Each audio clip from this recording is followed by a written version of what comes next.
Hello and welcome to this introductory module on derivatives. In this session you will learn about what are derivatives, the need for derivatives, the concept of an underlying asset and the participants in a derivative market, namely hedgers, speculators and arbitrators. Let us begin with the basics of derivatives. Did you know that global derivative market is one of the biggest markets in the world? To give you an idea of its size, the world GDP is $50 trillion. The total value of the world stock and bond market is $100 trillion. In contrast, the global derivatives market amounts to astonishing $700 trillion. What's more, the derivatives market is complex, largely unregulated, and it is ought to be of concern to world leaders that the notional value of derivatives is 20 times the size of the world economy. Even the greatest investor of the world, Warren Buffett, quotes, derivatives are financial weapons of mass destruction. So why are derivatives considered so risky? When, in fact, derivatives came into existence to avoid and mitigate risk altogether. Let's explore this next. Risk refers to uncertainty. Risk is a constant companion for all participants of the financial market. There are uncertainties in the performance of investments and there are uncertainties in business. No matter how much you plan your business, there is no denying that there are risks involved. When participants deal with financial instruments, they face a risk of financial loss owing to fluctuation in prices. The main objective behind the introduction of derivative was to initially to mitigate the risk or to hedge. Derivatives are risk-shifting devices. Initially, they were used to reduce exposure to the changes in such factors as weather, foreign exchange rates, interest rates, or stock indexes. Moving on to the origin of derivatives. It all began when farmers were facing the risk of uncertainty about the kind of crops that will be produced. The quality of the crops were dependent on the rainfall, and quantity of rainfall is a variable that we cannot control. Due to this, at times the price of the agricultural products will be too high and at times it will be too low. If it is too low, farmers might not be able to earn enough money to buy seeds and again to sustain their livelihood. In order to reduce this risk, the farmer can enter into a contract with merchant or counterparty to sell agricultural products. For example, rice at an agreed price. In the example shown, the agreed price is Rs 120 per kilo. This is the price that farmer has agreed in advance even before the rice is produced. Thus, he locks the price of the underlying asset, in this case, rice. Derivatives are financial contracts whose values are derived from the values of underlying assets. The term derivatives is a broad umbrella term and there are many types of derivatives. The example we just described is called a forward contract. We will learn more about the different types of derivatives later in this module. So in other words, derivatives are financial instruments or an agreement between two people or parties whose value is determined by the price of something else. This something else is known as the underlying. Previously, we learned about derivative using the example of the rice producing farmer. However, the underlying could be anything. It could be an asset, basket of assets, index, or even another derivative, such that the cash flows of the derivatives depend on the value of the underlying. There are two types of underlying assets.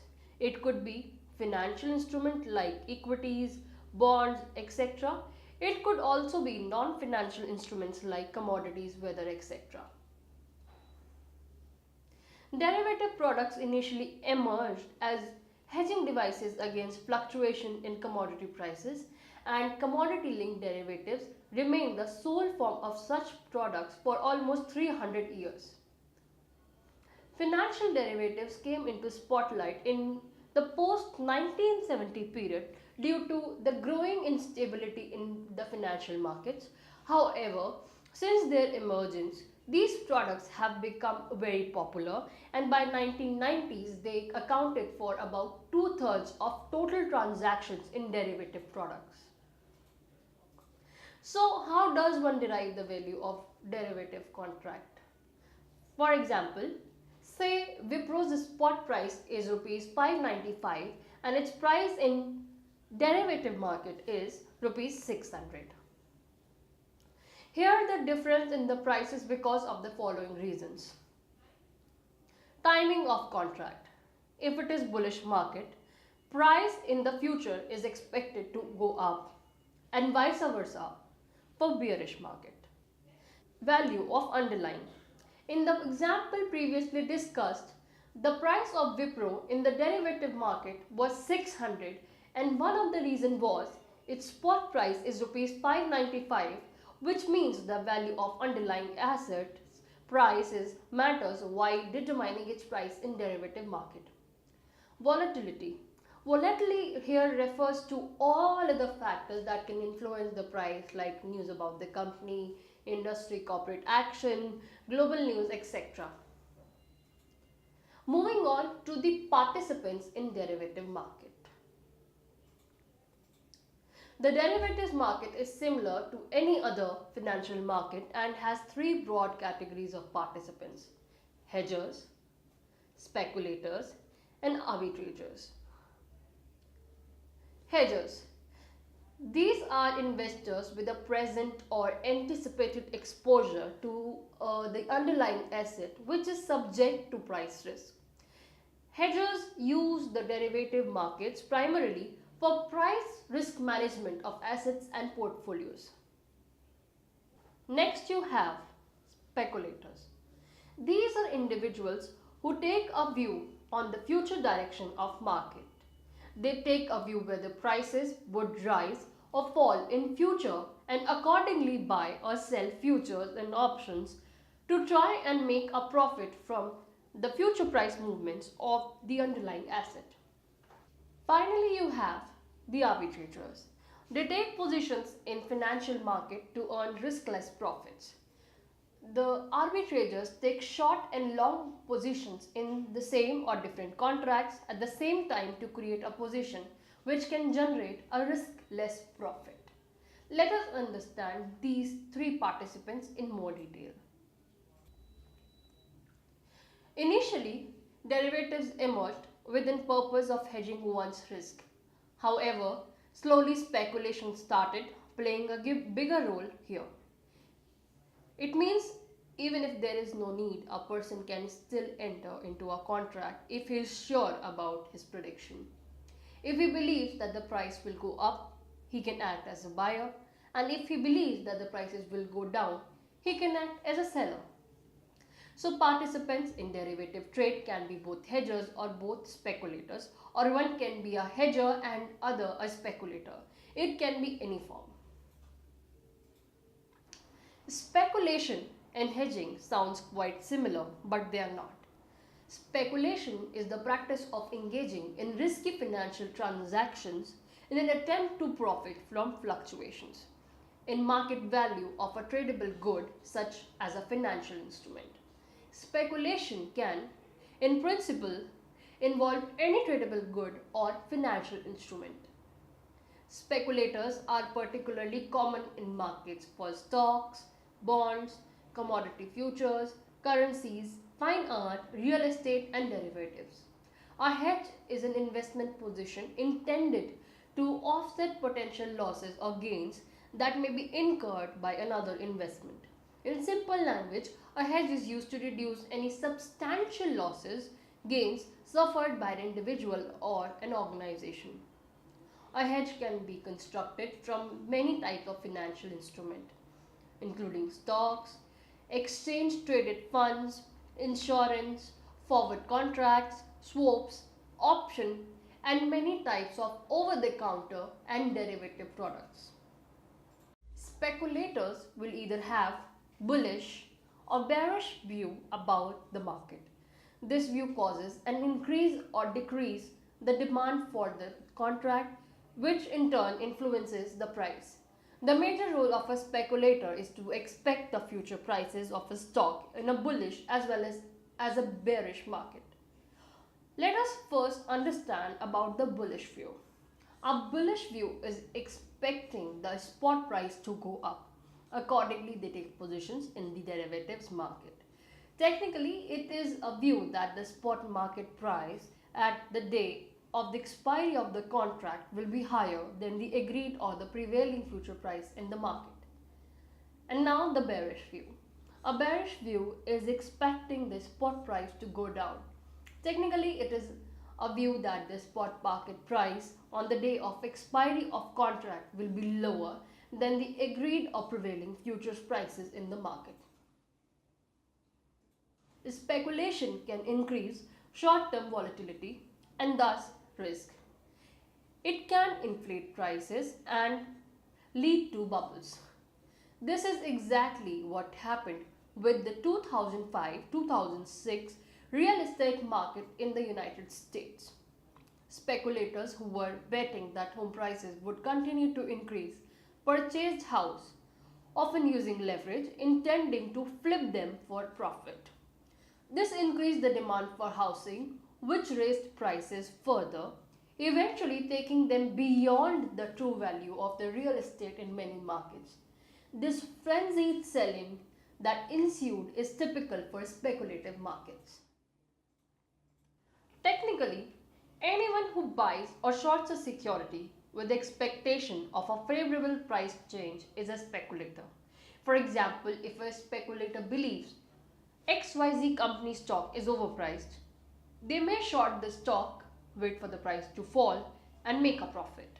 It's possible to speculate on virtually every security, though speculation is especially concentrated in the commodities, futures, and the derivatives market.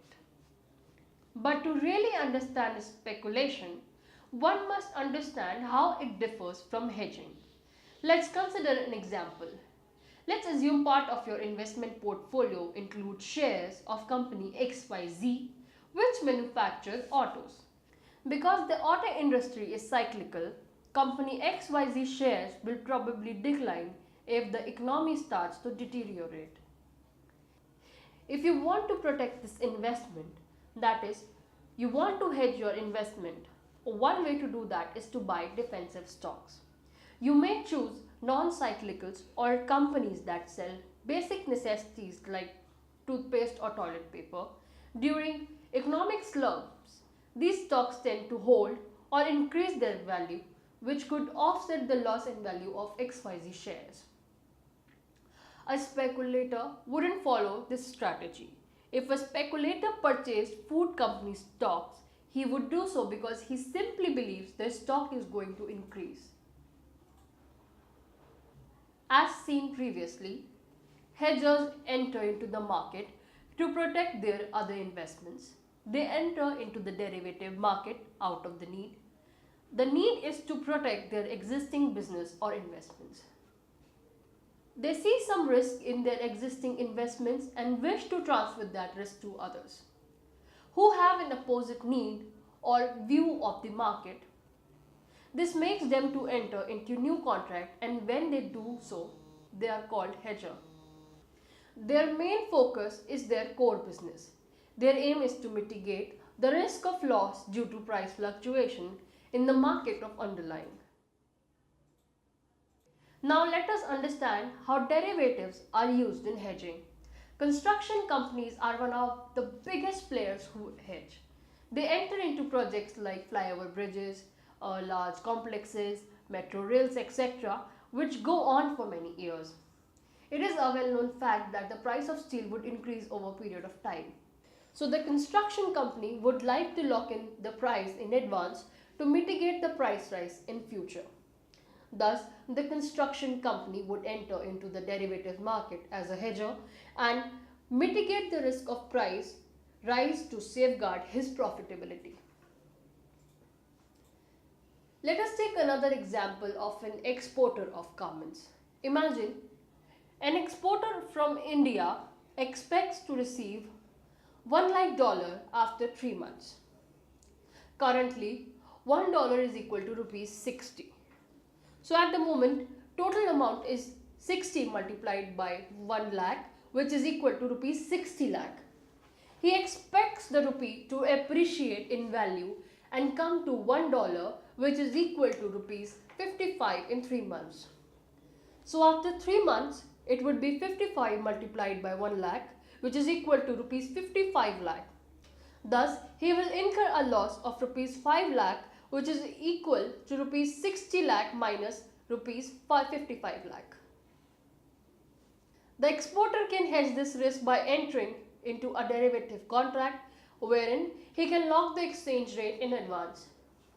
So in this case, he can enter into a contract with the counterparty and lock the price in advance. Let's say, for example, locking in $1, which is equal to rupees 60. So when the exporter gets $1 lakh after 3 months, he will exchange it with the counterparty at 60 multiplied by 1 lakh, which is equal to rupees 60 lakh. Thus, he evades the risk of currency fluctuation by acting as a hedger in derivative market. Hedgers and speculators both play an important role in the derivative market. However, the reasons why they enter into the market differs. Hedgers are averse to risk and want to concentrate on their core business activity, so they enter into market to reduce the risk or to transfer the risk. Speculators try to take advantage of the situation prevailing in the market. They enter into the market to take long or short position as per their view and try to make a profit out of it. They are ready to take risk depending on their view about the market. So, derivative market functions because of the combination of hedgers and speculators. Hedger transfer the risk, whereas speculator take up that risk. Finally, we come to arbitrators. Arbitrage is the simultaneous purchase and sell of an asset in order to profit from the difference in the price. In simple terms, if you buy an ice cream for $1 and sell it for $5 in other part of town on the same day, your gain is $4 is called arbitrage. Arbitrators are in business to take advantage of a discrepancy between prices in two different markets. If, for example, they see the futures price of an asset getting out of line with the cash price, they will take offsetting positions in two markets to lock in the profit. In other words, arbitrators make profit from relative mispricing. With this, we reach the end of this session. We hope you have understood the basic of derivatives. Thank you and goodbye.